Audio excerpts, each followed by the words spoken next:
Laughter erupted from the bleachers. Sharp, jagged bursts that sliced through the auditorium like broken glass. And I froze, microphone trembling in my sweat-slicked hand, realizing too late that the talent show was supposed to be my escape, not my execution. In that split second, before the first tomato would have flown or the chance of fairy started up again, a voice boomed from the shadows. "Son, keep singing. The world's been waiting for a voice like yours." My name is Wyatt Harlan, and back in the fall of 2018, in the dusty heart of Elmwood, Kansas, a town where cornfields stretched like forgotten promises and high school football was the only religion that mattered, I was the kid everyone loved to hate. Not for fighting back or mouthing off, but for something softer, something that made their knuckles itch with unease. I sang Disney songs, loudly, in the hallways, on the bus, even in the locker room after gym, where the steam from the showers carried echoes of Hakuna Matata, like a forbidden spell.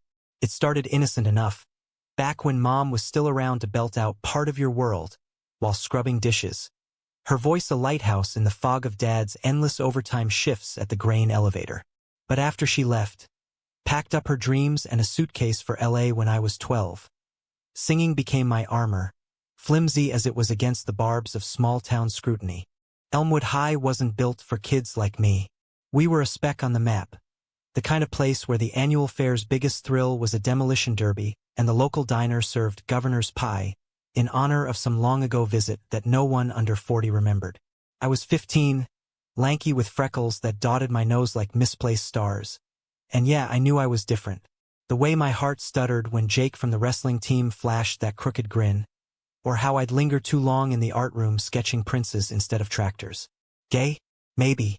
Probably. But in Elmwood, labels like that were whispered like curses, and I wasn't ready to wear one. So I hid behind Ariel's longing, Simba's roar. Anything to drown out the whispers that followed me like exhaust fumes. That's when Matthew came crashing into my orbit, like a meteor disguised as a transfer student from Wichita. It was the first day of sophomore year, the air thick with the scent of fresh-cut grass and impending rain, when he slid into the empty seat next to mine in English Lit. Mr. Hargrove was droning on about The Great Gatsby, all that green light and unreachable dreams, when Matthew leaned over, his notebook doodled with intricate sketches of city skylines, and whispered, "If Daisy's so perfect, why is she settling for a bootlegger? This book's got more drama than a soap opera." I snorted, caught off guard, and for the first time in months, it wasn't a solo laugh echoing in my chest. He was everything Elmwood wasn't. Tall and lean, with dark hair that fell in waves he never bothered to tame, and eyes the color of storm clouds over the plains. Gray-green, shifting like they held secrets from a bigger world. From a family of lawyers, he said. But his dad had taken a job at the county courthouse, uprooting them from the city's pulse to this agrarian lullaby. Matthew didn't mock the smallness. He mapped it, turning our rundown main street into a canvas for his urban fantasies. And God, he listened. That first lunch period under the sagging oak by the football field, I hummed "Can You Feel the Love Tonight" absent-mindedly while picking at my PB&J, and instead of the usual eye rolls from the jocks at the next table, he joined in, off-key but earnest, his voice weaving with mine like it belonged there. From then on, it was us against the rust. We'd sneak into the old community theater after school, a crumbling relic from the 50s with peeling posters of Oklahoma still tacked to the walls, and run lines from whatever script we could pilfer from the library. He'd play the brooding hero, I'd be the dreamer, our dialogues blurring into real confessions under the dust-moted beams. "You ever think about getting out?" he'd ask, sprawled on the stage with his head in my lap, fingers tracing idle patterns on my jeans. I'd nod, staring at the rafters as if they held exit signs. All the time, Disney's got it right. There's a whole world out there, waiting for us to crash the party. He'd laugh, that low rumble that vibrated through me, and for a moment, the mockery faded. The slurs scrawled on my locker, "Waltz, Little Princess." The snickers in the cafeteria when I'd sway to an invisible melody, they all dulled in his light. But light casts shadows, and ours started creeping in by October. Homecoming week hit Elmwood like a fever dream. floats shaped like hay bales, cheerleaders in sequined corn husks, and the bonfire where secrets burned brighter than the flames. Matthew and I were thick as thieves, planning our own rebellion. A duet at the talent show that Friday night. Be our guest from Beauty and the Beast, we'd decided. Me as the enchanted objects crooning for acceptance. Him as the beast thawing into something tender. It was stupid, romantic in that wide-eyed way only kids can pull off, but it felt like a declaration. To each other. To the town that chewed up soft things. Practice was magic. In the theater's green room, surrounded by faded costumes that smelled of mothballs and memory, we'd harmonize until our throats ached. His hand would brush mine during the bridge. Try the gray stuff, it's delicious. And neither of us pulled away. The air hummed with unspoken what's nexts, the kind that make your pulse stutter. One evening, as the sun dipped low and painted the room in amber, he turned to me mid-note, eyes serious. Wyatt, you're not just singing. You're you.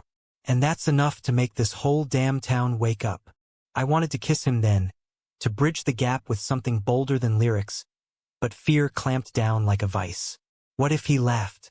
What if he didn't and Elmwood found out? The betrayal slithered in disguised as camaraderie. Tyler Reese, the quarterback with a jawline like chiseled granite and a smile that fooled everyone, had been orbiting our duo for weeks.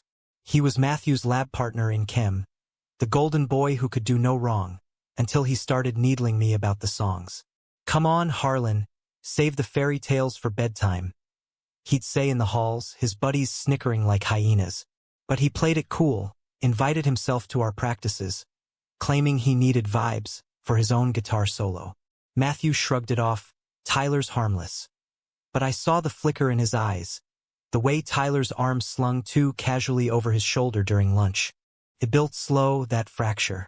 Tyler's jokes sharpened, from playful jabs to something venomous, whispered asides about queer vibes when he thought I couldn't hear. I confronted Matthew one night after rehearsal, the theater empty save for the ghosts of old applause. He's using you to get to me? I said, voice tight as I packed my backpack. Matthew sighed, running a hand through his hair. Tyler's just messing around. Don't read into it. But I did. Because in Elmwood, messing around was how they tested waters before diving into the deep end of cruelty. The night before the talent show, it cracked wide open. We were at Matthew's place. His folks out at some bar association dinner, rehearsing in the basement, fairy lights strung like stars against concrete walls. Tyler showed up unannounced, six-pack in hand, grinning like he'd won the lottery. Heard you fairies needed liquid courage? He drawled, popping a can and shoving it my way. I declined, stomach twisting, but Matthew took one, the fizz echoing too loud in the sudden quiet. We ran the song once, Tyler heckling from the couch. More passion, boys, pretend you're in love or something. And when it ended, he pulled Matthew aside, words low and urgent. I caught fragments. You hanging with him? People talk, man. Matthew's face hardened, but not at Tyler, at me when I stepped forward. Wyatt, chill. It's nothing. Nothing. The word landed like a slap. I stormed out, the screen door banging behind me, the cool night air doing nothing to quench the burn in my chest. Betrayal? Maybe not full-throated yet, but the seed was planted, watered by peer pressure and the fear of being painted with my colors. By the time Friday rolled around, the auditorium buzzed like a hive on the verge of swarming. Banners screamed, "Spirit of Elmwood," in red and gold. The gym class folding chairs crammed with proud parents and bored siblings. I sat backstage, heart hammering, the makeup mirror reflecting a boy who looked more ghost than performer. Matthew hadn't shown for the final run-through, texting a lame family stuff. Knock 'em dead. That felt like a dodge. Tyler's slot was up first.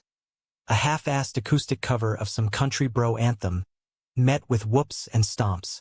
Then it was my turn, solo now, the duet a casualty of whatever fracture Tyler had pried open. The curtain parted, and there I was, under that merciless light, launching into reflection, because Be Our Guest, without him felt like a lie. The notes started strong, my voice carrying the ache of mirrors and masks, but midway through, The jeers started. "Fag!" from the back row. "Sing something straight, Harlan." Laughter rippled, phones lighting up like fireflies mocking a flame. I pushed on, tears blurring the lyrics, until a beer can, smuggled in, no doubt, sailed from the shadows and clipped the mic stand, foam splattering my sneakers. That's when the voice cut through. "Son, keep singing." The auditorium fell into a stunned hush as Governor Harlan Reeves, yes, same last name as mine, a distant cousin twice removed who'd risen from these fields to the State House, stood from the VIP seats, his suit impeccable, face etched with the lines of a man who'd seen too many small-town tragedies. He'd come for the ribbon cutting on the new AG building, a quick photo op turned pivotal. He strode down the aisle, ignoring the whispers, mounting the stage with the ease of someone used to spotlights that didn't flicker. I faltered, the microphone slipping in my grip, but the governor's eyes locked on mine. Steady, unyielding, like the Kansas horizon at dawn.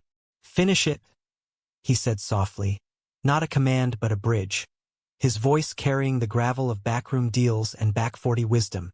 The crowd shifted, murmurs turning to uneasy silence, and somehow, my lungs filled again. The final verse poured out, raw and ragged. "Who is that girl I see, staring straight back at me?" And when the last note died, applause erupted, tentative at first, then thunderous, sweeping away the venom like a sudden gale. Governor Reeves didn't let the moment shatter. He pulled me into a half-hug, the kind that smells of aftershave and authority, and leaned into the mic. "Folks, this young man just showed us what real courage looks like. In a world full of noise, it's the quiet ones, the dreamers, who remind us why we fight for better." Flashbulbs popped from the local paper's photographer, and just like that, the narrative flipped. Tyler's face in the crowd was a mask of pale shock, his beer-soaked triumph curdling. Matthew? He was there, slipping in late from the side door, eyes wide with something between regret and revelation. Backstage was chaos. Teachers clapping me on the back, the principal thrusting a participation ribbon into my hand like it was the Nobel. But I zeroed in on Matthew, weaving through the throng until we collided in the prop room, amid stacks of cardboard castles and forgotten feather boas. "Where were you?" I demanded, voice a whisper shout, the hurt fresh as a bruise. He winced, running a hand over his face. "Dad's dinner ran long." Then Tyler, "God, Wyatt, I'm sorry. I should have been there." His fingers grazed my arm, tentative, and in that touch was the apology I craved, laced with the fear we'd both been dodging. We talked, or rather he spilled, until the janitor's keys jingled like a warning bell. Tyler had cornered him after school, spinning tales of how associating with me would tank his social cred, maybe even his dad's job prospects in this conservative county. "He said you were out and it'd drag me down too," Matthew admitted, slumped against a flat of plywood painted like a forest. I froze, like an idiot. "But seeing you up there, that was you, Wyatt, not some label." I wanted to rage, to shove him away for entertaining the poison, but the governor's words echoed.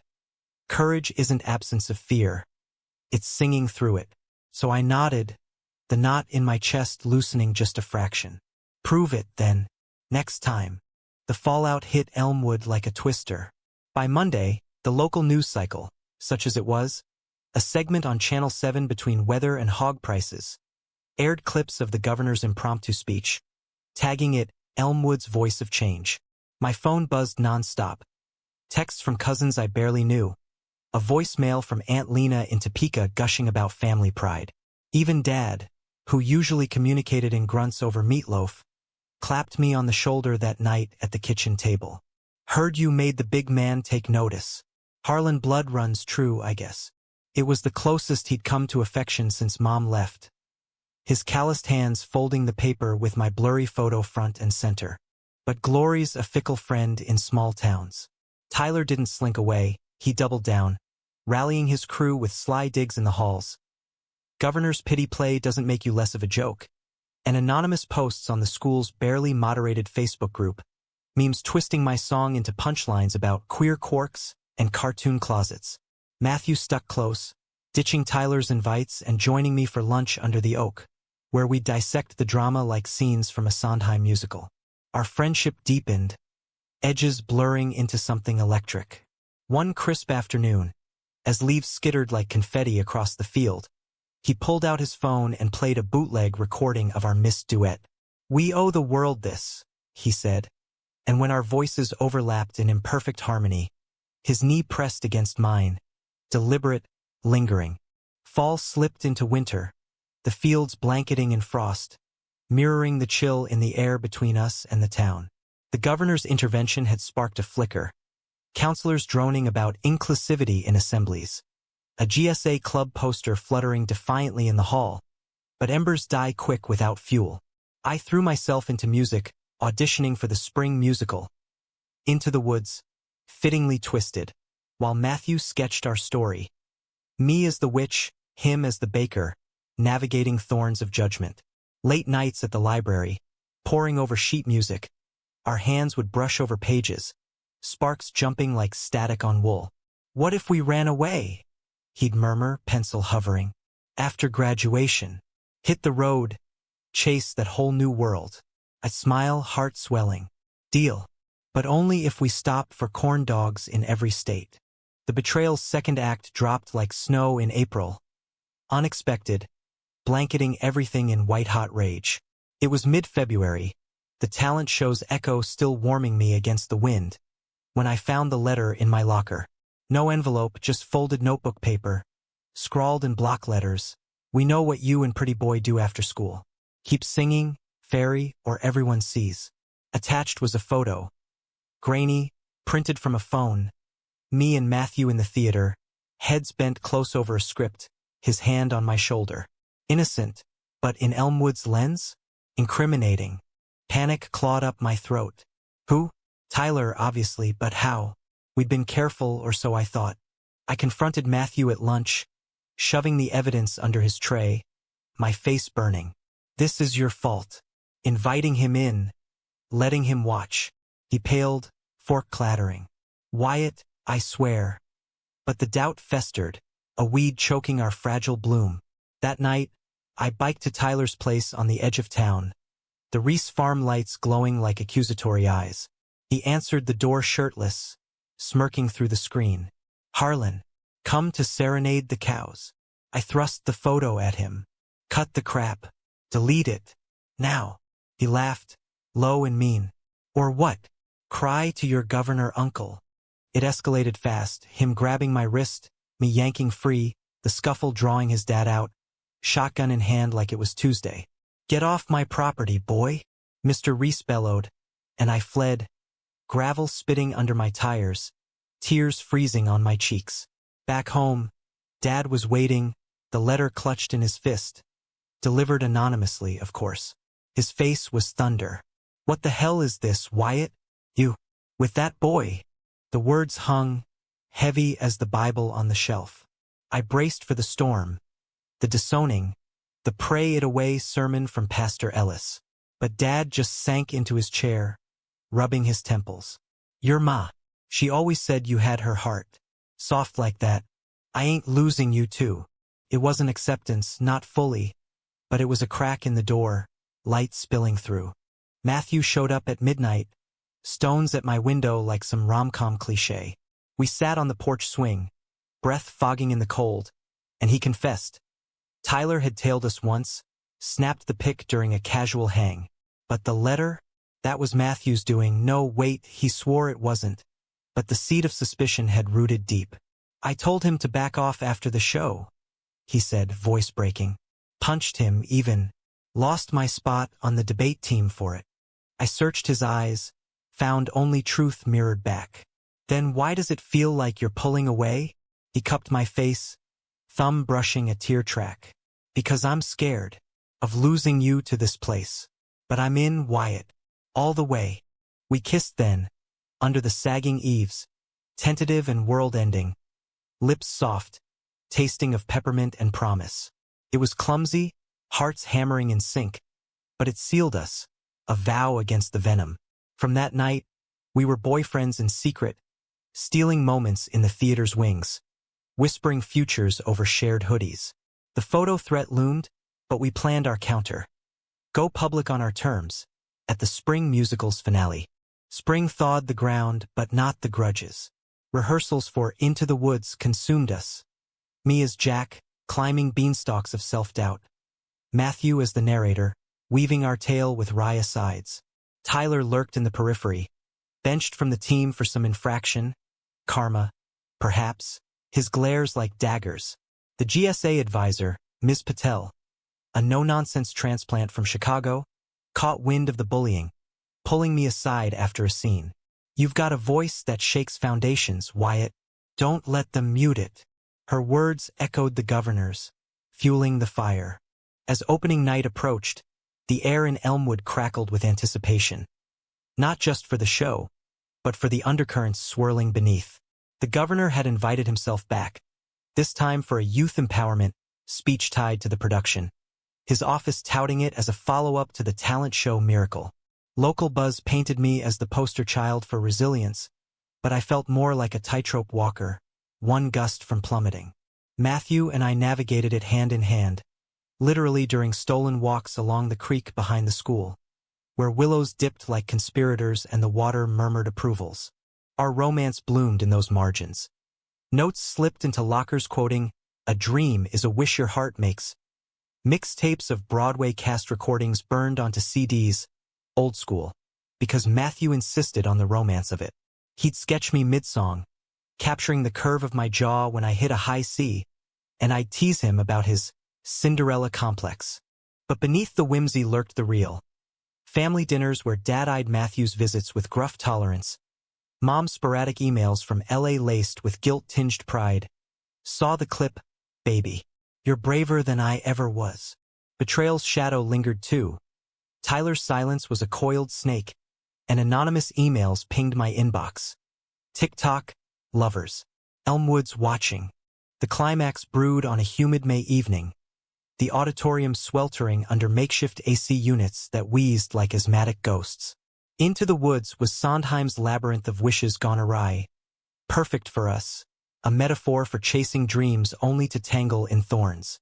I was Jack, wide-eyed and yearning, climbing toward giants of judgment.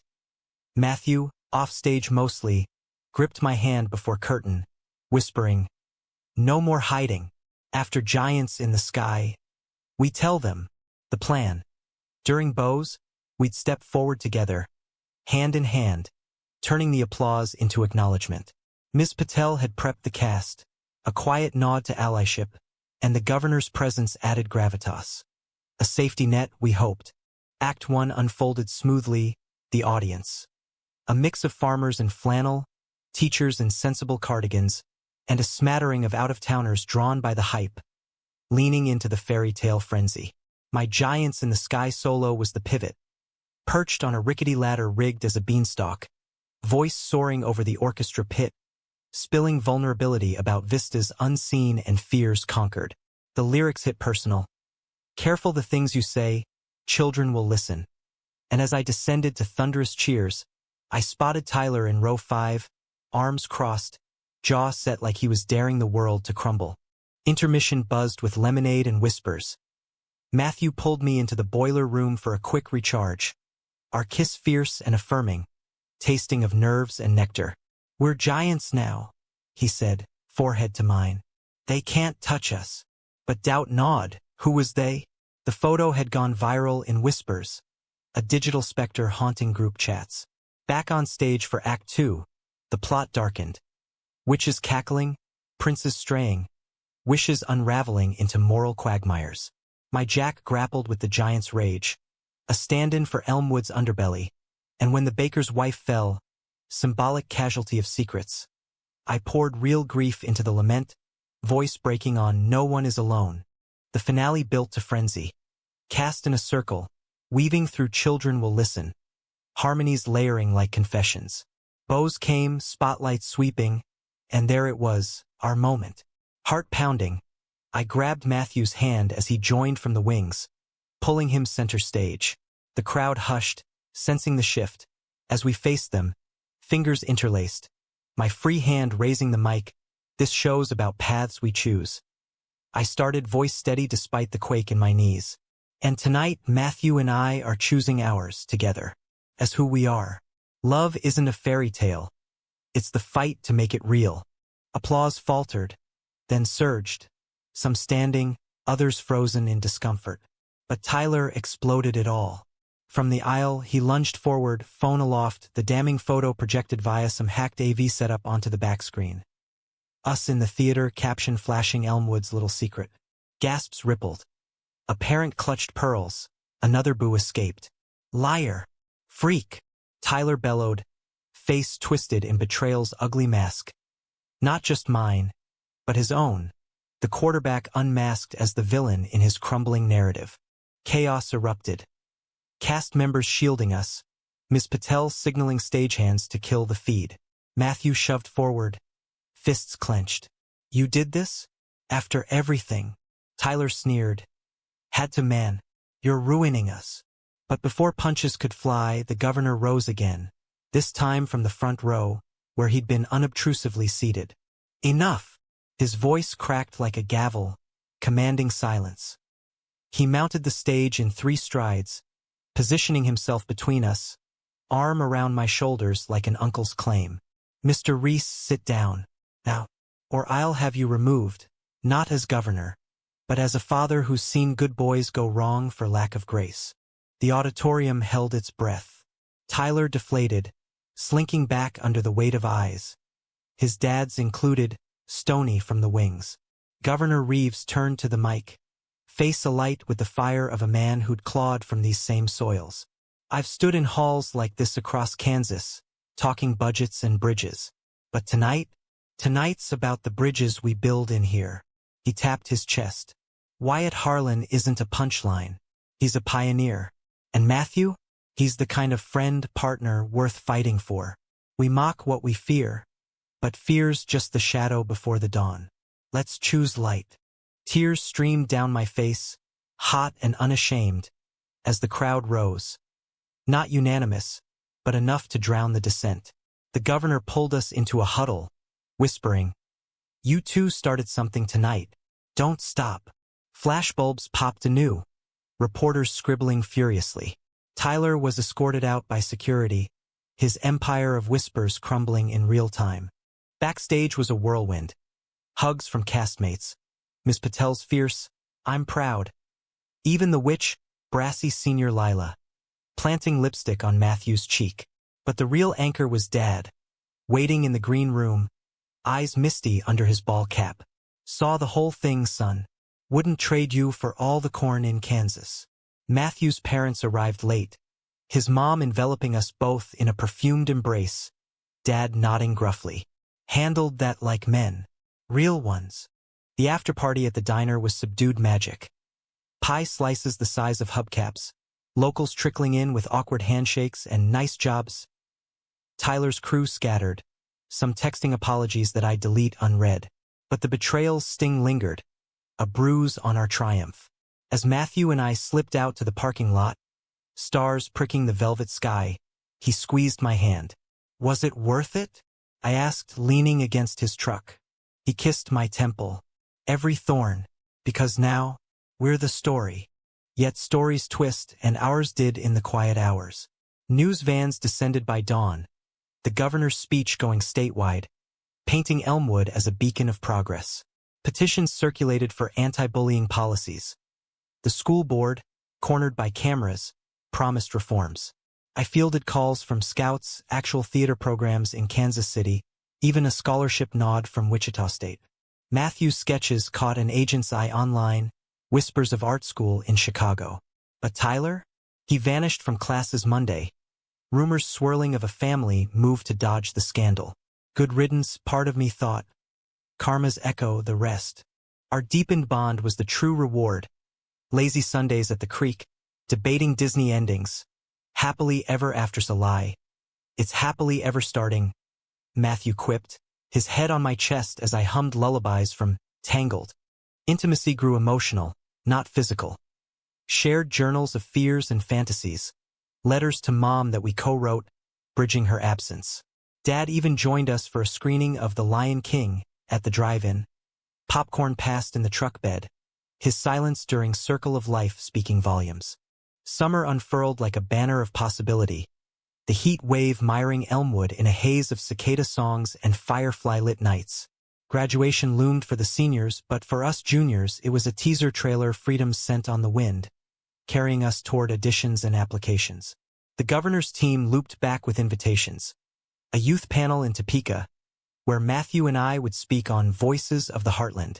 We prepped in the theater, now our sanctuary, scripts in hand like talismans. It's not just our story, he'd say, pacing the boards. It's for every kid hiding a song. I'd nod, pride swelling, but underneath thrummed the ache of what-ifs. What if Tyler resurfaced? What if the spotlight scorched instead of warmed? He didn't, not directly, but betrayal's ripples spread. A week before the panel, an email hit my inbox from an anonymous account. Enjoy the fame, princes. But princes fall. Attached was a video, shaky cam, time-stamped from months back. Me and Matthew in the basement, that fizzing beer night, Tyler's voice goading us into the duet. It ended abruptly, but the implication screamed. Underage drinking, inappropriate closeness. Panic surged. I forwarded it to Ms. Patel, who looped in the principal and, reluctantly, the cops. Turns out, Tyler had mailed a flash drive to himself as insurance, but his hasty exit left it undelivered, until a disgruntled ex-friend, Lila's brother, snitched for a clean conscience. The investigation was a whirlwind. Statements at the station, Dad's truck rumbling to Topeka for moral support. Tyler's family lawyered up, claiming it was youthful hijinks. But the optics, post-Governor glow, sank them. He got probation, community service at a youth center, and a forced apology letter read in assembly. Stiff words about regret for harm caused, eyes downcast. I didn't gloat.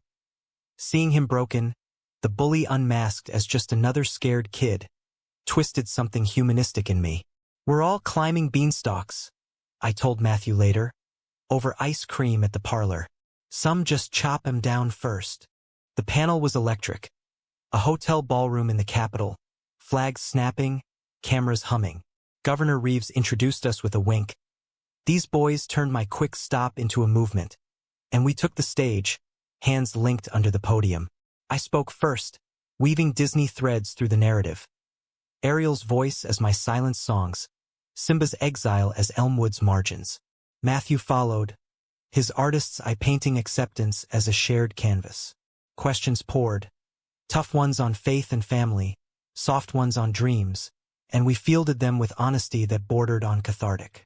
A kid from Lawrence, barely 13, approached after, "Your story? It made me sing in the shower today." Out loud. Matthew teared up. I hugged the boy, whispering, "Keep climbing." Back in Elmwood, the shift was seismic yet subtle. The GSA swelled, meetings buzzing with potlucks and playlists. Dad hung a "Proud of My Climber" sign in the kitchen, cheesy. But his mom flew in for a weekend, her Hollywood glow dimmed by remorse. We reconciled over Mulan marathons, her arm around me during, "I'll make a man out of you," laughing through tears. "You already are, kiddo. The best kind." Matthew's folks hosted barbecues where rainbows crept into the conversation. Tentative but there. Our love deepened in the dappled light of summer reads. Road trips to Wichita for indie band shows, belting Defying Gravity from the open windows. Stargazing on hay bales, tracing constellations into promises. That one's ours, Wyatt Minor. Conflicts arose small scale. A cousin's wedding where whispers followed us like uninvited guests, or Dad's awkward "the talk" that veered into birds and bees avoidance.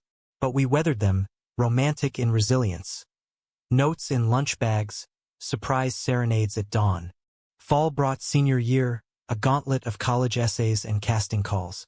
I landed the lead in The Little Mermaid at the community playhouse, Ariel, full circle. While Matthew's portfolio snagged a full ride to the Art Institute in Chicago. Joy mingled with dread. Distance loomed like a giant's shadow. "We'll make it work," he vowed during homecoming. Us in the bleachers, ignoring the field's roar for our quiet world. But betrayal's final twist came via letter. postmarked from Tyler's new town in Oklahoma. You won, Harlan. But winning's lonely. Sorry, for real this time. Maybe one day I'll sing too. It arrived on a Tuesday, tucked in my mailbox like contrition's olive branch. I read it aloud to Matthew over coffee at the diner, the vinyl booths cradling our confusion. Think it's genuine? He shrugged, stirring sugar into black. Beats me. But if it is, that's the real happy ending. Giant slain, but not hated. We burned it that night in the backyard fire pit, ashes swirling like release spells, a ritual of closure. Winter holidays tested our mettle. Separate families, video calls across time zones when he visited cousins in Denver. New Year's, we rang in under the oak, fireworks popping like punctuation to our kiss. To us, I toasted with hot cocoa. The whole new world. Spring thawed into additions, me nailing callbacks for a summer theater intensive in New York, him interning at a gallery. Graduation week was a blur of caps and gowns, Dad's speech at the ceremony. My boys got the voice to change choruses, drawing sniffles from the crowd. But the emotional apex crested post-ceremony. At the all-night lock-in, Jim transformed into a carnival of cotton candy and karaoke. Matthew and I claimed the stage for our long-lost duet, Be Our Guest, finally unveiled. The crowd, former tormentors turned tentative friends, cheered without irony, Lila leading a conga line. Tyler wasn't there, but his absence felt like presence, a ghost redeemed in periphery. As confetti rained, Matthew pulled me aside, ring box in pocket. Not proposal, but promise. Silver bands engraved with adventures just begun. Chicago, New York, doesn't matter, he said, sliding mine on. You're my North Star. Tears blurred the lights. I kissed him fierce, the world narrowing to us. Yet humanism demands nuance. Not every arc bends perfectly. Mom's visit stretched into permanence. She relocated back, subletting her LA spot for a job at the library, mending fences with Dad over late-night talks. The town evolved too. Pride flags at the fair, Harlan Harmony scholarships funded by governor's allies. But scars lingered. Counseling sessions where I'd unpack the mockery's echo. Matthew sketching his anxieties into abstract fury. Summer's end loomed, suitcases packed for divergent skies.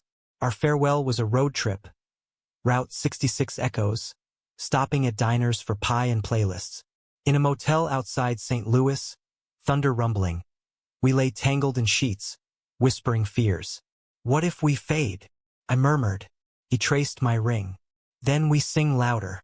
Disney taught us that. College cleaved us geographically but fused us spiritually. Me in the concrete canyons of New York, chasing spotlights at NYU Tisch. Him in Chicago's windy galleries, colors bleeding into critiques. Weekends blurred into FaceTime symphonies. Me belting show tunes from cramped dorms, him unveiling canvases alive with our shared motifs. Beanstalks twisting into skylines, princes hand in hand against stormy prairies.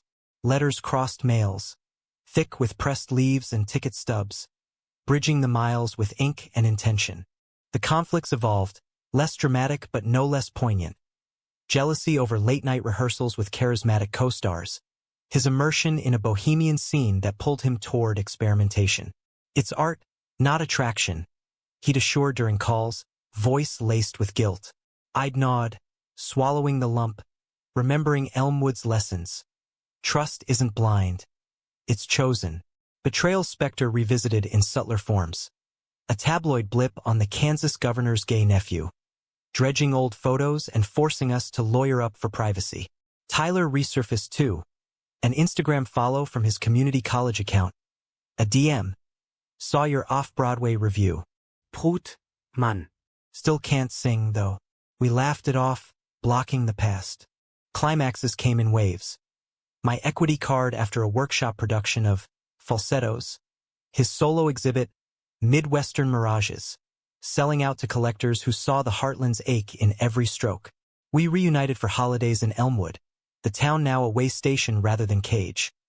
Dad and Mom co-parenting with Rye efficiency, hosting grand reunion barbecues where the governor dropped by for pie and politics. You boys are Kansas's best export, He'd toast, clinking glasses. Romance matured, emotional tapestries woven from separations. Care packages of Broadway playbills for him, sketchpads filled with my caricatures for me. Intimacy deepened in reunions. Thanksgiving in the old theater, turning the stage into a picnic of candlelight and confessions.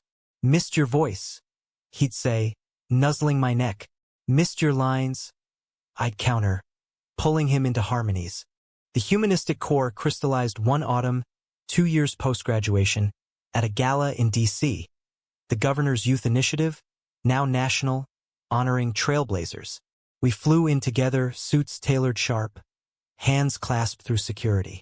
The ballroom glittered, power players mingling with activists, but our eyes sought the kids at the edges. Teens with stories echoing ours, notebooks clutched like shields.